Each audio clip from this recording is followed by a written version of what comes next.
Every honeybee fills with jealousy when they see you out with me. You're much sweeter. Laurie Martin is our next speaker.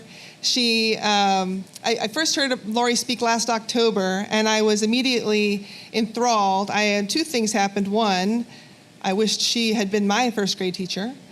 And two, I wanted to hear her story again. And so consequently, when we first started conceiving of this event and thinking about the speakers that we wanted to invite, she was right at the top of the list.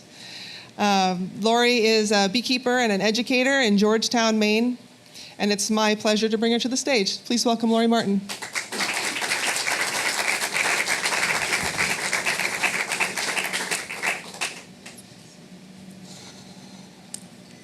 Three years ago, I didn't like honey.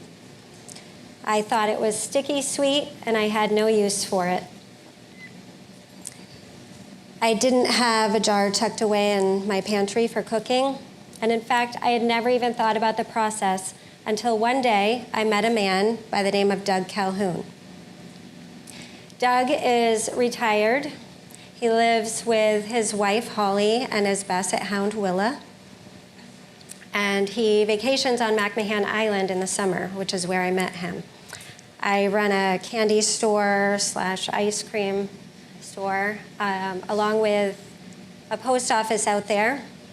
And so Doug would come for his daily Klondike bar with Willa.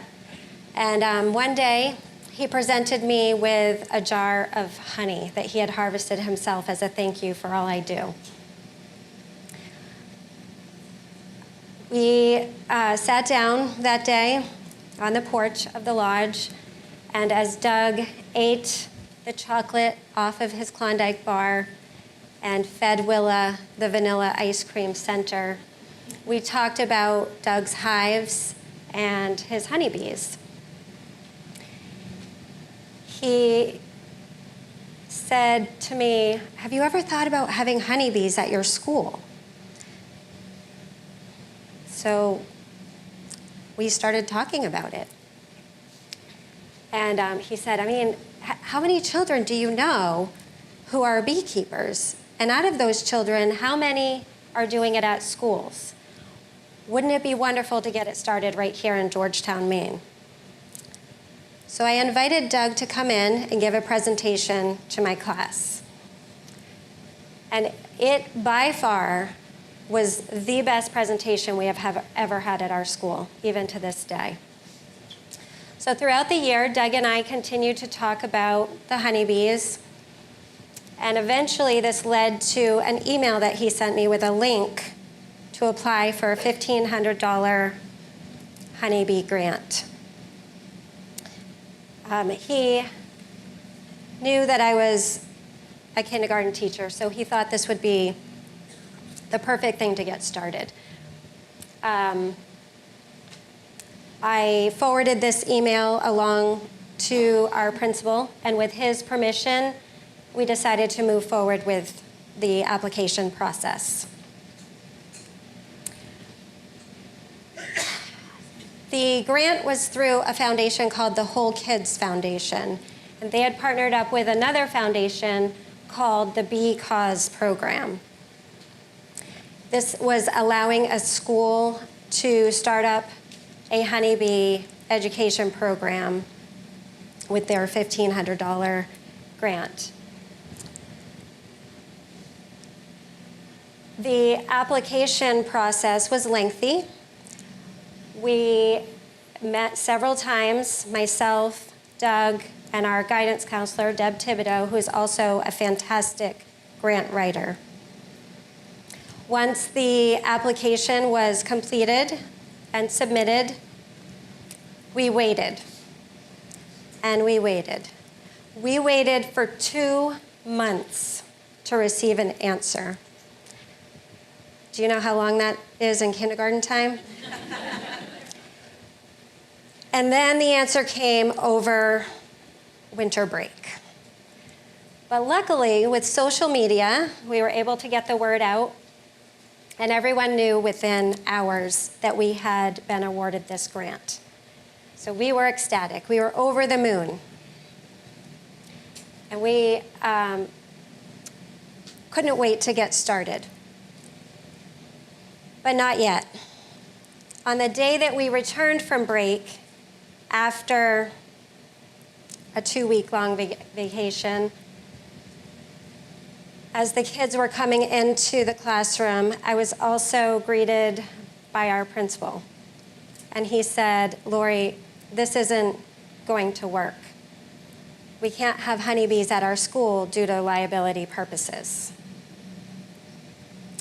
The kids, who were so excited that we had gotten this grant, couldn't understand why we were even given permission to begin with if it wasn't going to happen. And quite frankly, neither could I. It seemed like a waste of time and energy. And I kind of just threw my hands in the air. And for 2 days, I didn't know what to do. I didn't know what to do with the money. I wasn't sure if we should send it back or just simply educate the kids within the classroom. Now, these students that I had this year were 6 girls. And as a mom of 3 boys, you can imagine how unique of a situation that was for me. And ironically, the first initial of each of their names spelled out Marvel. They were truly my superheroes. We had Millie, Addison, Riley, Violet, Emmy, and Lainey. So I made them capes. And they wore them.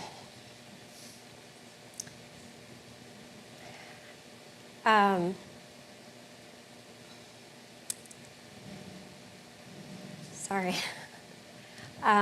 So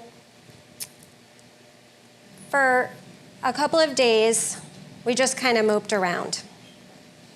And then we decided it was time to tell Doug that this wasn't going to happen. So I call up Doug. I'm like, "We can't do it. We can't have the bees at the school. They've said no." It's like, "What do you mean?" I'll be in. I'm coming in. So he comes to the school, and that's when he became our superhero. He came in, saw the kids, and said, "Are you kidding me? This is not the end. This is not where this ends. We are not taking no for an answer. Let's get the school board in here, and we will present to them. And we will give them a reason to have honeybees at this school." And so that's what we did. We invited the school board members in, we put on our capes, and we presented. We had all 6 girls sitting in the front row of our classroom. They were holding bee-friendly signs. And if you can just imagine the school board coming into a kindergarten classroom, grown men and women, and sitting in kindergarten-sized chairs, listening to 5-year-old children tell them why it would be more beneficial to have bees at our school than not, that's where this truly all began for us. We convinced the members of the board that we should have bees on school ground. The vote was unanimous, and the conversation around the bees has been nothing but positive since then. Safety has always been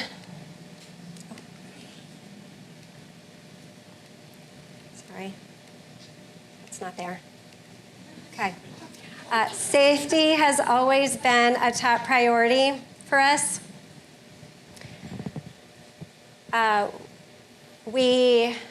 Up until last week, we have never had a single child get stung while tending to the bees. We have since learned that sneakers and ankle socks don't cut it. Boots are best, so we will wear our boots from now on.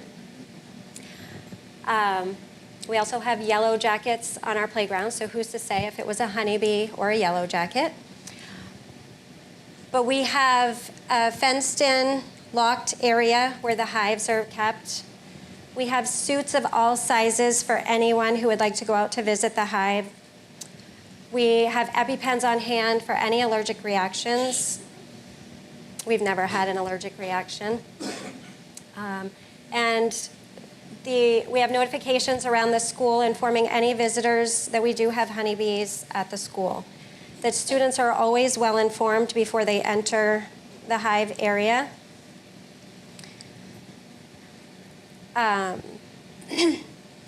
So I have been beekeeping here at the school for 3 years. We have children as young as 4 years old suiting up and tending to the hives. They are not afraid. They are eager and excited. And they are learning cooperation, responsibility, patience, and a love for something that is real. And when they leave my classroom, they don't stop working with the bees. It's in their blood and it's in their nature.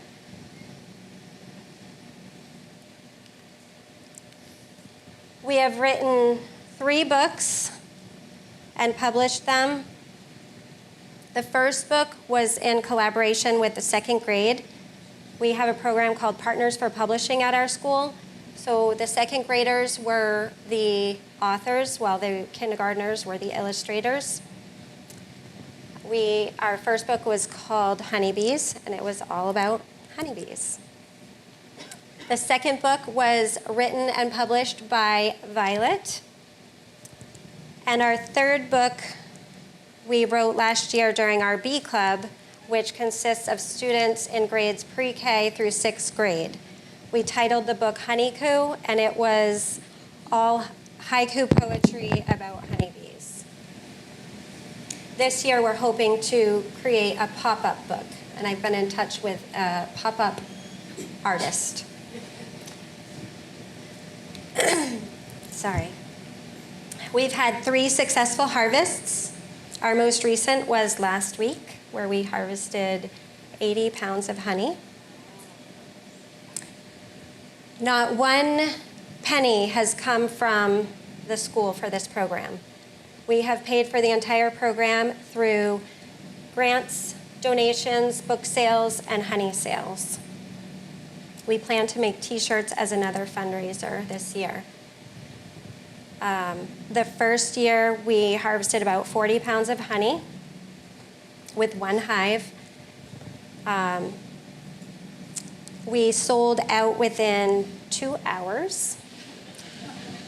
The second year, we also produced about the same amount of honey with 2 hives, but we bought smaller jars so that more people could enjoy the honey. However, we did not lower the cost. And guess what? No one even blinked. Thank you.